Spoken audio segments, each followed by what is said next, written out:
প্রিয় ছাত্রছাত্রীরা, আমরা এখন আমাদের model activity task mathematics class 7 part 3 সমাধান করব। প্রশ্নপত্রে আমাদের উল্লেখ করে দিয়েছে অধ্যায় 11 ভগ্নাংশের বর্গমূল। 1 নম্বর প্রশ্নটি বলেছে 0.081 কি একটি পূর্ণবর্গ সংখ্যা? যুক্তিসহ লেখো। তো আমরা এখন আমাদের 1 নম্বর প্রশ্নের উত্তর করব। 1 নম্বর অ্যান্সার 0.081 রুট ওভার, আমরা রাফ ওয়ার্কের জন্য জায়গা করে নেই, সমান সমান রুট ওভার 81।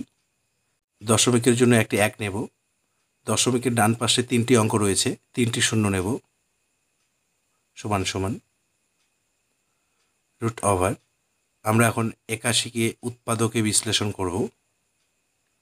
3 7 81, 3 নং 27, 3 3 9, একটি 3, দুইটি, তিনটি, চারটি, বাই 1000কেও আমরা উৎপাদকে বিশ্লেষণ করব। 2 বাদ দেব, 5 দুগুণে 10, 2টা শূন্য দিয়ে দিলাম। 2 বাদ দেব, 25 দুগুণে 50, 2টা শূন্য। 5 বাদ দেব, 5 5 25, শূন্য। 5 বাদ দেব, 5 10 50, 5 দুগুণে 10, একটি 2, দুইটি, তিনটি, একটি, দুইটি, তিনটি, একটি, দুইটি, তিনটি, 5, একটি, দুইটি, তিনটি, সমান সমান রুট ওভার 2টি 3-এর জন্য একটি 3 স্কোয়ার, 2টি 3 একটি স্কোয়ার, 2টি 2 রয়েছে, একটি 2 করব স্কোয়ার, একটি 2 অতিরিক্ত থেকে গেল। 2টি 5-এর জন্য একটি 5 লিখে স্কোয়ার দেব, একটি 5 লিখলাম। সুতরাং 0.081 পূর্ণবর্গ সংখ্যা নয়, কারণ আমরা জানি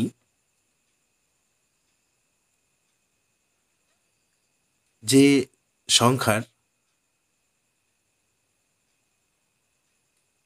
বর্গমূল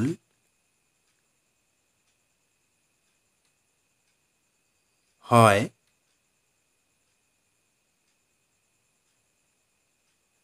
তাকে পূর্ণবর্গ সংখ্যা বলে। 2 নম্বর প্রশ্নটি হলো 4.41 এর বর্গমূল কত? তো আমরা এবার 2 এর অ্যান্সার করব। 2 নম্বর অ্যান্সার 4.41 রুট ওভার সমান সমান রুট ওভার 441 বাই দশমিকের জন্য একটি 1, দশমিকের ডান পাশে 2টি অঙ্ক রয়েছে, 2টি শূন্য নেব, সমান সমান আমরা রাফ ওয়ার্কে 441 উৎপাদক বিশ্লেষণ করব। 3 বাদ দেই, 3 একে 3 থাকবে 1, 14, 3 4 12 থাকবে 2, 21, 3 7 21, আরও 3 বাদ দেই, 3 4 12, 2 থাকবে 27, 3 নং 27, 7 বাদ দেব, 7 7 49, আমরা পেয়ে গেলাম 2টি 3 এবং 2টি 7। আমরা 100কে উৎপাদকে বিশ্লেষণ করব। 2 বাদ দেই, 5 দুগুণে 10, শূন্য। 2 বাদ দেই, 25 দুগুণে 50, 5 বাদ দেই, 5 5 25, আমরা পেয়ে গেলাম 2টি 2 এবং 2টি 5, সমান সমান রুট ওভার 2টি 3-এর জন্য একটি 3 লিখব, স্কোয়ার দেব।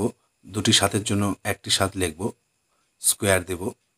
2টি 2-এর জন্য একটি 2 লিখব, স্কোয়ার দেব, এবং 2টি 5-এর জন্য একটি 5 লিখব, স্কোয়ার দেব, সমান সমান বর্গমূল করব আমরা, 3 হবে, 7 হবে, নিচে একটি 2 হবে এবং 5 হবে, সমান সমান 3 7 21, 5 2 10। আমরা 10 দিয়ে 21কে রাফ ওয়ার্কে ভাগ করব। 2 বাদ দেই, 10 2 20, বিয়োগ করলে 1, দশমিক দিয়ে 0 নেব, 10 1 10।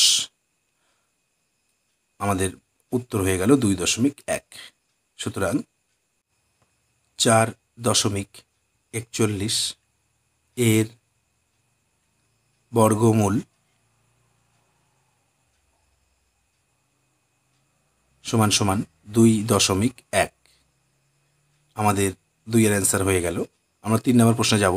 মান নির্ণয় করো √1.21 যোগ √0.64 বিয়োগ √2.89। তো আমরা এখন 3 এর অ্যান্সার করব। 3 নম্বরের অ্যান্সার 1.21 √যোগ 0.64 বিয়োগ 2.89 আমরা রাফ ওয়ার্কে ভাগ পদ্ধতিতে বর্গমূল নির্ণয় করি। 1 বাদ দেব, এককে 1, দশমিকটা উঠিয়ে দেব, 21 নামাবো, 1 ডবল 2 লিখব, 1 বাদ দেব, এখানেও 1 বাদ দিতে হবে, 21কে 21। আমাদের বর্গমূল হয়ে গেল 1.1 যোগ 0.64ও আমরা ভাগ পদ্ধতিতে বর্গমূল নির্ণয় করব। 0 উঠিয়ে দেওয়া হলো, 8 বাদ দেই, এখানে আমরা 8 লিখব, 8 8 64। আমাদের বর্গমূল হয়ে গেল 0.8 বিয়োগ 2.89 আমরা বর্গমূল করব। 1 বাদ দিলাম, এককে 1, বিয়োগ করলে 1, আমরা দশমিক উঠিয়ে দেব,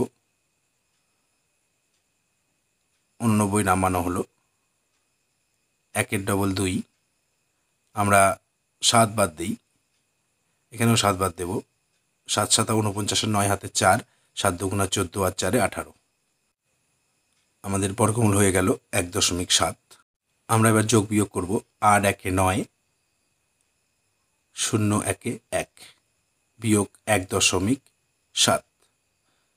9 থেকে 7 বিয়োগ করলে 2, দশমিক 1 থেকে 1 বিয়োগ করলে 0। নম্বর প্রশ্নটি, যে বর্গক্ষেত্রের ক্ষেত্রফল 0.004 বর্গমিটার তার প্রতিটি বাহুর দৈর্ঘ্য 3 দশমিক স্থান পর্যন্ত নির্ণয় করো। তো আমরা 4-এর উত্তর করব। 4 নম্বরের অ্যান্সার বর্গক্ষেত্রের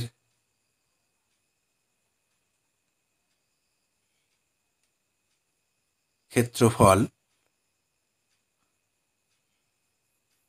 সমান সমান 0.004 বর্গমিটার। বর্গক্ষেত্রের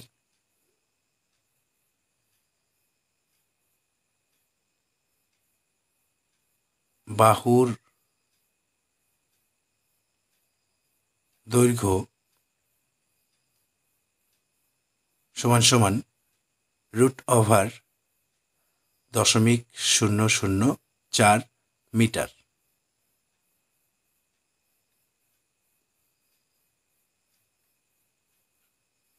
আমরা রাফ ওয়ার্কে ভাগ পদ্ধতিতে বর্গমূল নির্ণয় করব। 0.004 আমাদের 3 দশমিক স্থান পর্যন্ত নির্ণয় করতে বলেছে।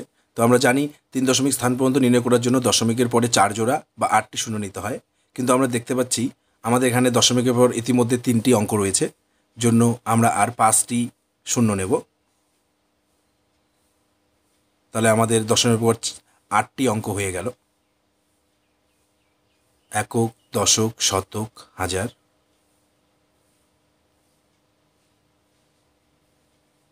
দশমিক উঠিয়ে দেব, শূন্য বাদ দেব, 0 0। আমরা জানি 0 0 গুণ করলে 0 হবে, কিন্তু এখানে আমরা 2টি শূন্য লিখব। এই নিয়মটি আমাদের পাঠ্য বইয়ের 143 পাতায় রয়েছে। আমরা দেখে নিতে পারি নিয়মটি।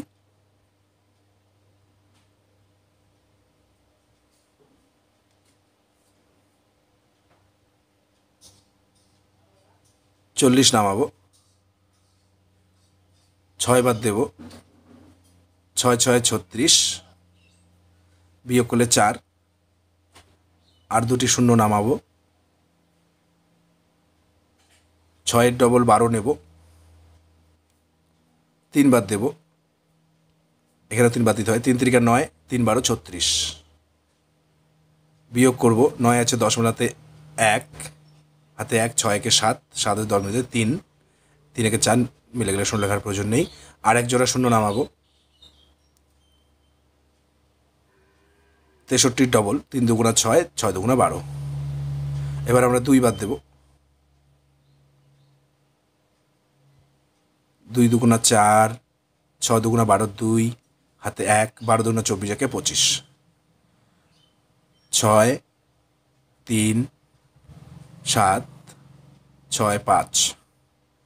আমাদের 3 দশমিক স্থান পর্যন্ত আসন্ন মানে নির্ণয় করতে বলেছে, তো আমরা লিখব 0.063। সুতরাং নির্ণেয় 3 দশমিক স্থান পর্যন্ত বর্গমূল সমান সমান 0.063 মিটার।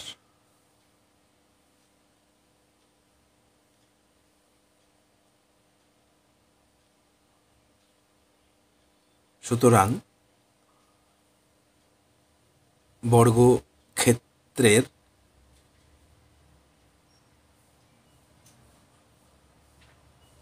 প্রতিটি বাহুর দৈর্ঘ্য 0.063 মিটার। 5 নম্বর প্রশ্নটি বলেছে রবি এবং অনিল দুটি বর্গক্ষেত্র অঙ্কন করেছে যাদের বাহুর দৈর্ঘ্য যথাক্রমে 1.8 সেমি এবং 3 সেমি। তাদের বন্ধু অসীম একটি এমন বর্গক্ষেত্র অঙ্কন করল যে ওই বর্গক্ষেত্র এবং রবির আঁকা বর্গক্ষেত্রের ক্ষেত্রফলের সমষ্টি সমান হয় অনিলের আঁকা বর্গক্ষেত্রটি। অসীম যে বর্গক্ষেত্রটি অঙ্কন করেছে তার প্রতিটি বাহুর দৈর্ঘ্য কত? তো আমরা এখন 5-এর অ্যান্সার করব।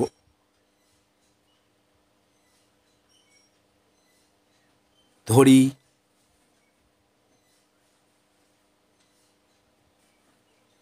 অসীমের আঁকা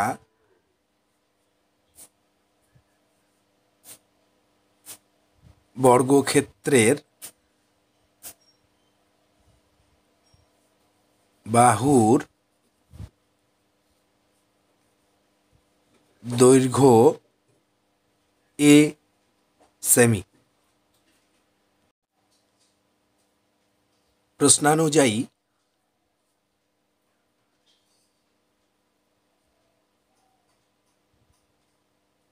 a square plus 1.8 whole square equal to 3 square, বা স্কোয়ার প্লাস আমরা রাফ ওয়ার্কে বর্গ করব 1.8-এর, 8 8 64, 4 হাতে 6, 8 একে 8, 6 14, 8 একে 8, 1 একে 1, 4 8 4 12, 2 হাতে 1 3, 2 ঘর পর দশমিক রয়েছে, 2 ঘর দশমিক দেব, 3.24 সমান সমান 3-এর বর্গ 9, বা স্কোয়ার ইকুয়াল টু 9 মাইনাস 3.24, বাম পাশ থেকে ডান পাশে নিয়ে গেলাম, বা স্কোয়ার ইকুয়াল টু আমরা বিয়োগ করব 9 থেকে 3.24, 9 3.24 বিয়োগ উপরে 0 0 10 ধরবো, 4 আছে 10 মিনিটে 6, হাতে 1 2 একে 3 3 আছে উপরে 0 10 ধরবো, 7, হাতে 1 3 একে 4, 9 থেকে 4 বিয়োগ করলে 5, 5.76 বা এ ইকুয়াল টু বর্গমূল করবো আমরা 5.76 রুট ওভার,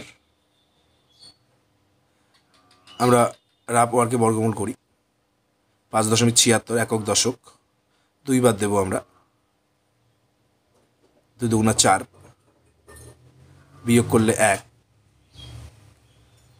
2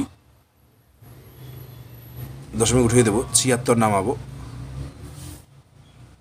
2 এর ডবল 4 নেব, আমরা 4 বাদ দেবো, 4 চোখ 16 6, হাতে 1, 4 চোখ 16 একে 17।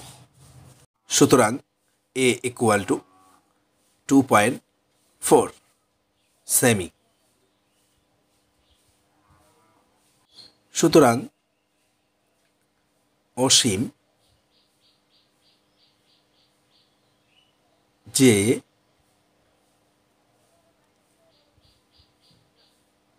বর্গক্ষেত্র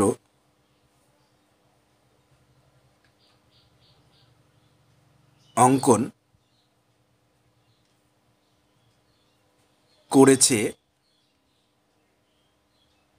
তার প্রতিটি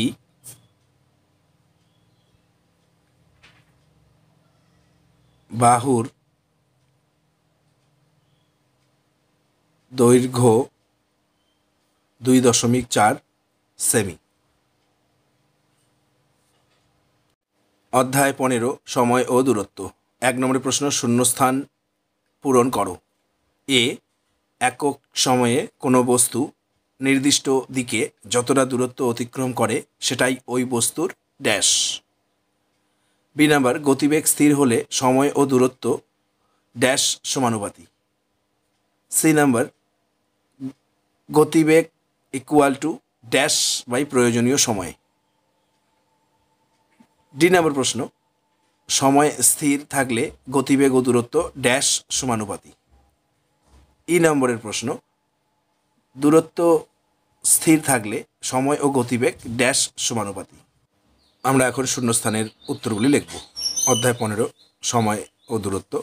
এ নাম্বার অ্যান্সার, একক সময়ে কোনো বস্তু নির্দিষ্ট দিকে যতটা দূরত্ব অতিক্রম করে সেটাই ওই বস্তুর গতিবেগ। আমরা গতিবেগ লিখব। বি নাম্বার, গতিবেগ স্থির হলে সময় ও দূরত্ব ড্যাশ সমানুপাতি। আমরা লিখব সরল সমানুপাতি। সি নাম্বারের অ্যান্সার, গতিবেগ ইকুয়াল টু ড্যাশ বাই প্রয়োজনীয় সময়। আমরা লিখব অতিক্রান্ত দূরত্ব।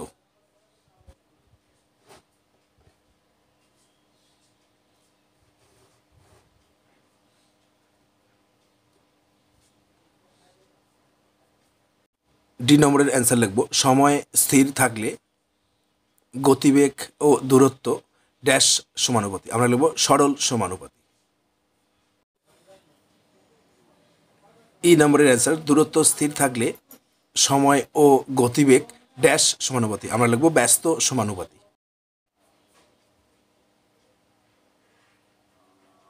দুই নম্বর প্রশ্ন, তুমি বাসে 40 মিনিটে 18 কিমি গেলে বাসের গতিবেগ কত হিসাব করে লেখো।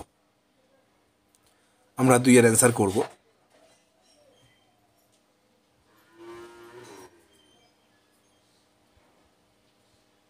গতিবেগ সমান সমান অতিক্রান্ত দূরত্ব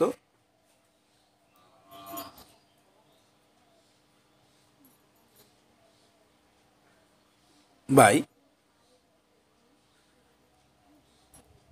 প্রয়োজনীয় সময়।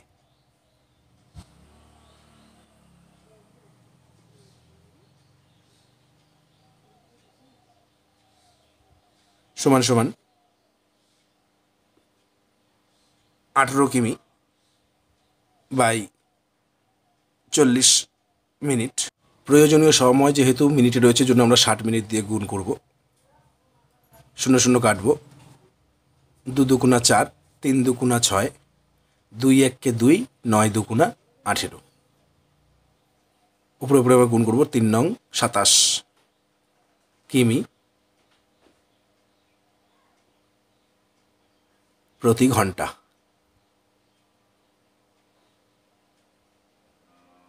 সুতরাং বাসের গতিবেগ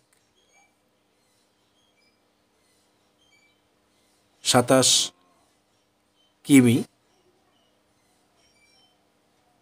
পার ঘন্টা।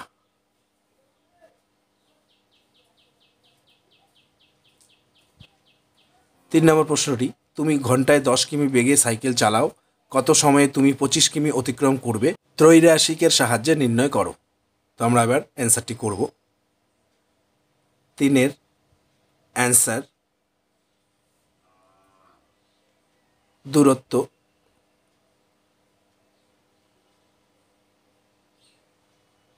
কিমি,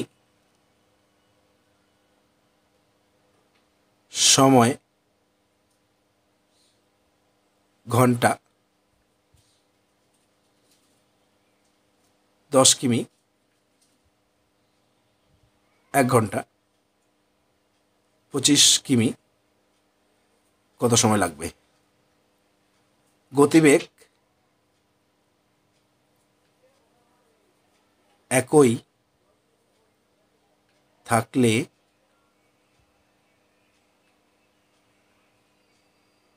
বেশি দূরত্ব যেতে বেশি সময়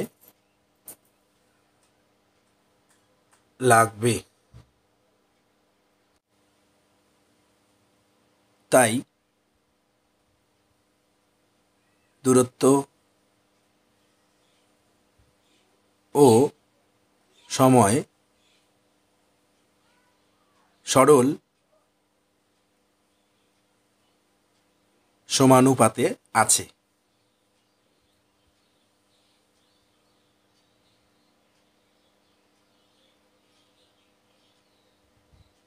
সুতরাং 10:25 সমানুপাত 1:**। সুতরাং স্টার বা অর্থাৎ চতুর্থ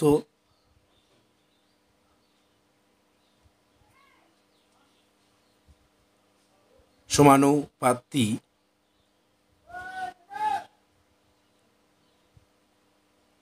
সমান সমান দ্বিতীয় পদ গুণন তৃতীয় পদ বাই প্রথম পদ।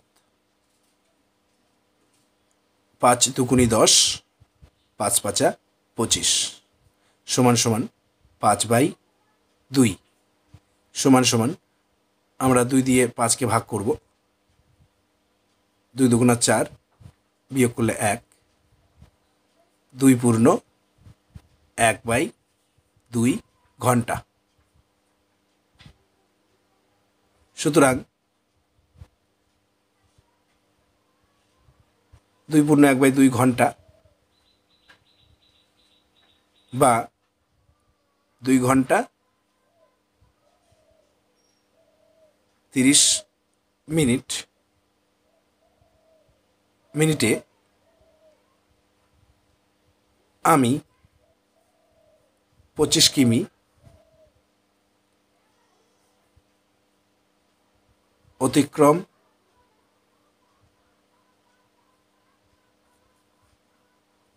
করব। 4 নম্বরের প্রশ্ন, নিচেরগুলিকে পরিবর্তন করো। 1 নম্বর, 180 কিমি পার ঘন্টা থেকে মিটার পার সেকেন্ডে নিয়ে যেতে বলেছে। আমরা 4-এর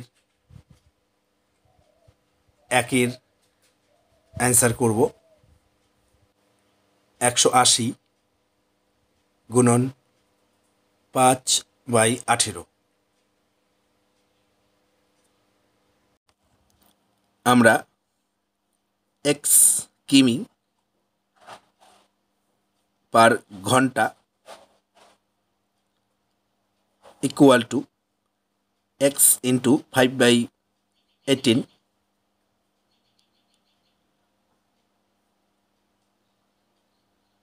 মিটার পার সেকেন্ড সূত্রে অঙ্কটি করব।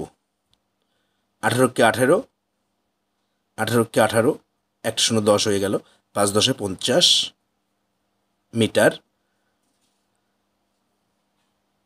সেকেন্ড আমাদের অ্যান্সার হয়ে গেল।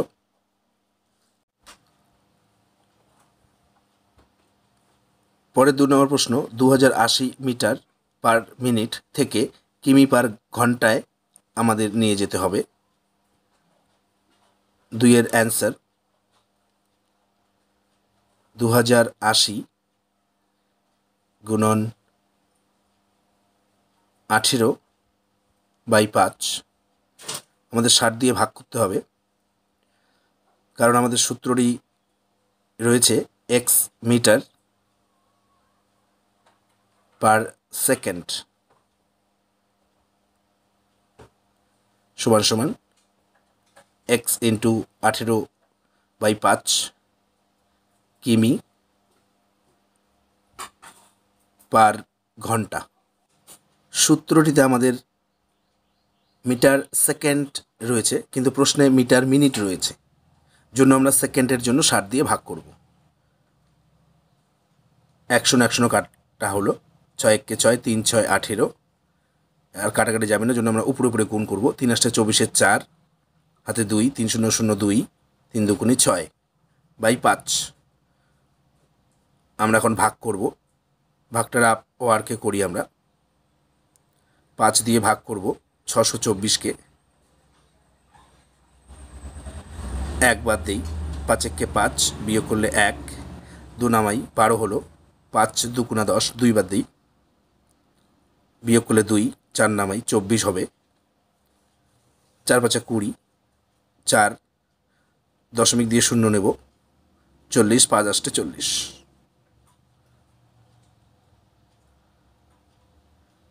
124.8 কিমি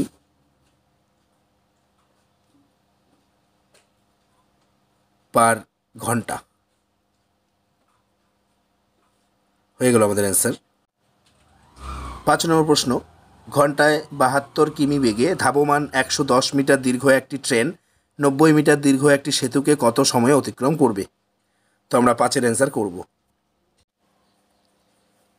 5 নম্বরের অ্যান্সার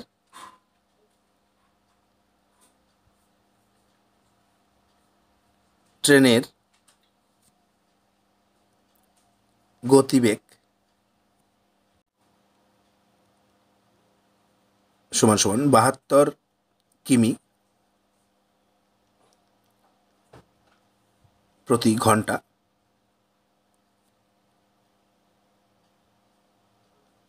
মোট অতিক্রান্ত দূরত্ব সমান সমান ট্রেনের দৈর্ঘ্য যোগ সেতুর দৈর্ঘ্য সমান সমান ট্রেনের দৈর্ঘ্য 110 মিটার যোগ সেতুর দৈর্ঘ্য 90 মিটার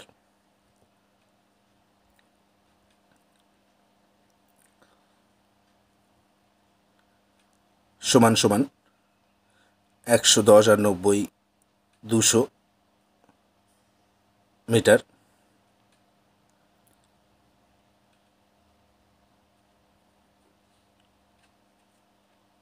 সুতরাং প্রয়োজনীয় সময়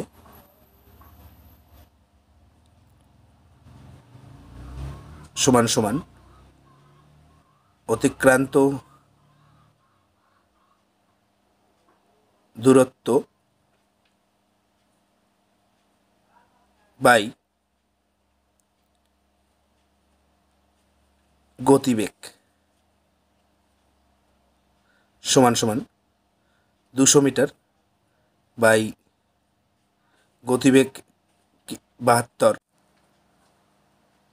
অতিক্রান্ত দূরত্ব যেহেতু মিটারে রয়েছে জন্য আমরা 1000 দিয়ে গুণ করে মিটার করব 72 কিমিটাকে, গুণন যেহেতু স্বল্প দূরত্ব সেহেতু সেকেন্ডে সময় লাগবে, জন্য 3600 দিয়ে আমরা গুণ করব। 10 10 10 10 10 10 কাটা গেল, 36কে 36, 36 দুগুণা 72, 2 1 2, 10, 2 1 2, 0, 10 সেকেন্ড।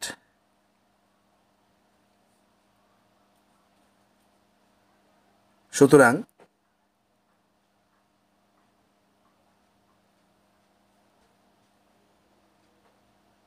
ট্রেনটি 10 সেকেন্ডে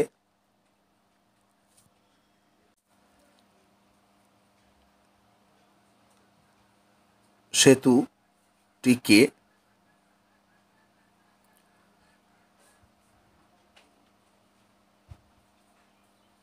অতিক্রম করবে। প্রিয় ছাত্রছাত্রীরা, বর্তমান পরিস্থিতিতে আমাদের সকলকেই বাড়িতে থেকে সুস্থ ও সবল থাকতে হবে। ধন্যবাদ।